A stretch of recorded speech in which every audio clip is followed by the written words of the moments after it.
Welcome back. তো frozen রুটি বানিয়ে রাখার জন্য আমরা এরকম আটার ডো করে নিয়েছি। আমরা আটার মেজারমেন্টে আসলে যত কাপ পানি, উষ্ণ পানি, ঠিক তত কাপ আটা দিয়েই নর্মালি ডো করে ফেলি। তো আমি যেটা করি সেটা হচ্ছে ডোটার মধ্যে একটু লবণ তো আমরা আসলে স্বাদ মতো সবাই দিয়েই থাকি। আর একটা জিনিস আমি দিতে পছন্দ করি, সেটা হচ্ছে অল্প একটু সয়াবিন তেল। এটা দিলে যেটা হয়, রুটি মেকারে রুটি করার সময় আমার আসলে প্রেশারটা কম লাগে। আমি দেখেছি খুব সহজেই আমি আমার কাঙ্ক্ষিত সাইজে পৌঁছে দিতে পারি। তো ছোট ছোট করে আমি এগুলো আন্দাজ মতো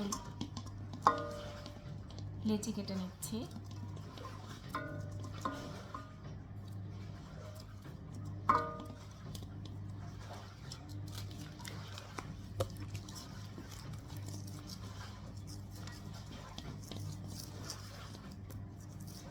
এবং একবারে আমি যখন এগুলোকে গোল গোল করে রেখে দিব, তারপর আমার খুব দ্রুত আসলে আমি আমার কাজটা কমপ্লিট করে ফেলতে পারবো। খুব যে ইভেনলি আমি শেপ বানাই তা না, মোটামুটি একটু গোল গোল করে নিই।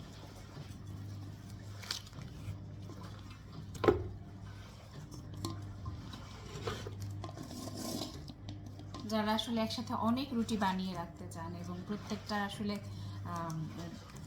মেজারমেন্টও পারফেক্ট রাখতে চান, সেক্ষেত্রে আপনি আসলে ডিজিটাল ওয়েট ব্যবহার করে ডোগুলো কাঙ্ক্ষিত ওজনে নিয়ে নিতে পারেন। সেক্ষেত্রে প্রত্যেকটা রুটি